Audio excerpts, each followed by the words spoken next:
Japan is undergoing a significant shift in its defense strategy. Prime Minister Shigeru Ishiba, known for his strong stance on defense, is leading this change. Ishiba brings his experience as a former defense secretary to his current role. His vision is to strengthen Japan's military capabilities.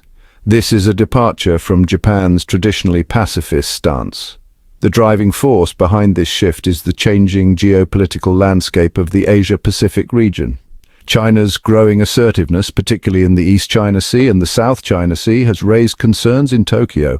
North Korea's unpredictable behavior and nuclear ambitions add another layer of complexity to the region's security environment.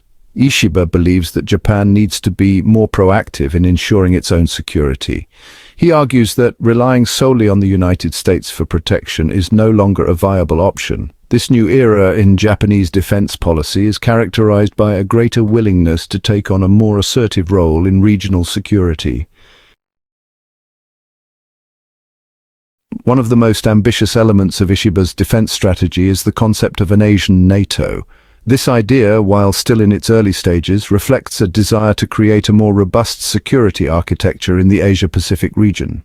The proposed alliance would bring together like-minded democracies in the region to counter China's growing influence. The idea of an Asian NATO is modeled after the North Atlantic Treaty Organization, a military alliance formed in 1949 to counter the Soviet Union during the Cold War. Just as NATO served as a deterrent against Soviet aggression in Europe, an Asian NATO would aim to deter potential Chinese aggression in the Asia-Pacific. The proposed alliance would likely include countries like Japan, Australia, India, and potentially others like South Korea and the Philippines. These countries share concerns about China's growing military might and its assertive behavior in the region. The concept of an Asian NATO has been met with mixed reactions in the region. While some countries see it as a necessary step to counter China's growing influence, others are wary of provoking Beijing. The idea has also raised concerns about the potential for increased militarization in the region. China, for its part, views the concept with suspicion. Beijing sees it as an attempt to contain its rise and has warned against the formation of any such alliance. China's foreign ministry has stated that attempts to build an Asian NATO are driven by a Cold War mentality and will only undermine regional peace and stability. Navigating these regional sensitivities is one of the biggest challenges facing the Asian NATO concept. Building consensus among potential members, addressing China's concerns, and ensuring that the alliance does not exacerbate regional tensions will be crucial for its success. The US-Japan alliance remains the cornerstone of Japan's security policy. The alliance, established in 1951, has been a stabilizing force in the Asia-Pacific region for decades. Ishiba has emphasized the importance of strengthening this alliance in light of the changing security environment. Under Ishiba's leadership, Japan has sought to deepen its security cooperation with the United States. This includes increasing joint military exercises, sharing intelligence, and coordinating on regional security issues. Japan has also increased its defense spending in recent years, partly in response to pressure from the United States to share more of the burden for regional security. The US-Japan alliance is not without its critics. Some argue that it is a relic of the Cold War and is no longer relevant in the 21st century. Others contend that it is too focused on military solutions and does not adequately address the economic and diplomatic dimensions of regional security. Section 5. Domestic challenges and public perception. While Ishiba has been a vocal advocate for a stronger defense posture, he faces challenges on the domestic front. Public opinion in Japan remains divided on the issue of defense. The country's pacifist constitution, adopted after World War II, limits Japan's military capabilities and restricts its ability to engage in collective self-defense. Ishiba's push for a more assertive defense policy has sparked debate within Japan about the country's pacifist identity. Some argue that Japan needs to revise its constitution to address the changing security environment. Others contend that Japan should maintain its commitment to pacifism and seek diplomatic solutions to regional disputes. Public support for Ishiba's defense policies will be crucial for their success. The government will need to effectively communicate the rationale behind its policies and address public concerns about the potential risks of a more assertive defense posture. Section 6. Addressing Japan's fear of abandonment. One of the underlying factors driving Japan's shift towards a more assertive defense posture is the fear of abandonment by the United States. This fear has been exacerbated in recent years by the perceived decline in US global leadership and the unpredictable nature of US foreign policy. The Trump administration's America First approach to foreign policy, which emphasized bilateral deals and questioned the value of multilateral alliances, heightened anxieties in Tokyo about the reliability of US security commitments. While the Biden administration has sought to reassure allies like Japan of its commitment to the region, concerns about US staying power persist. Addressing Japan's fear of abandonment will require sustained efforts from both Washington and Tokyo. The United States needs to demonstrate its enduring commitment to the US-Japan alliance and its willingness to act decisively to defend its allies in the region. Japan, for its part, needs to continue to strengthen its own defense capabilities and be prepared to take on a greater role in regional security.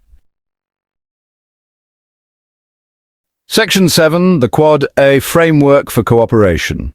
The Quadrilateral Security Dialogue, or Quad, is an informal strategic forum comprising the United States, Japan, Australia, and India. While not a formal military alliance, the Quad represents a growing convergence of interests among these four democracies in the face of China's rising influence. The Quad has gained momentum in recent years as a platform for cooperation on a range of issues, including maritime security, counter-terrorism, cybersecurity, and infrastructure development. The four countries have conducted joint naval exercises and shared intelligence in an effort to enhance interoperability and deter potential Chinese aggression. The Quad is still in its early stages of development and its future trajectory remains uncertain. Whether it evolves into a more formal security alliance or remains an informal forum for dialogue and cooperation will depend on a number of factors, including the level of commitment from its members and the evolving security environment in the region. Section 8. Balancing military strength and regional diplomacy. Japan's evolving defense strategy under Prime Minister Shigeru Ishiba is characterized by a multi-pronged approach that seeks to balance military strength with regional diplomacy. While strengthening its own defense capabilities is a key pillar of this strategy, Japan also recognizes the importance of engaging in diplomacy and building partnerships to address regional security challenges. Japan has been actively engaged in efforts to strengthen regional security architecture through forums like the Association of Southeast Asian Nations, or ASEAN, and the East Asia Summit, or EAS. Tokyo has also sought to cultivate closer ties with countries like Vietnam, Indonesia, and the Philippines, which share its concerns about China's growing assertiveness. Finding the right balance between military strength and regional diplomacy will be crucial for Japan as it navigates the complex geopolitical landscape of the Asia-Pacific region. A purely military approach risks escalating tensions and alienating potential partners, while an overly cautious approach could embolden China and undermine regional stability. Section 9. Economic considerations in Japan's strategy. Economic considerations play a significant role in shaping Japan's security strategy. As a major trading nation, Japan aims to maintain a stable regional order. China's economic rise presents both opportunities and challenges. Japan promotes a rules-based order, including through the Trans-Pacific Partnership. Despite the US withdrawal, Japan champions the CPTPP. Tokyo invests in Southeast Asia to counter China's Belt and Road Initiative. Section 10. The future of Japan's security policy. The future of Japan's security policy will be shaped by the evolving security environment in the Asia-Pacific region, the domestic political landscape, and the US-Japan alliance. The rise of China, the assertiveness of North Korea, and uncertainty around US global leadership add complexity. Domestically, Japan faces a shrinking population, a sluggish economy, and debates about its pacifist identity. These challenges could constrain Japan's defense posture and limit its willingness to take on greater security risks. The US-Japan alliance will remain central to Japan's security policy. However, the alliance is adjusting as Japan seeks a more active regional role and the US faces its own challenges. Navigating these dynamics requires leadership, strategic foresight, and adaptability.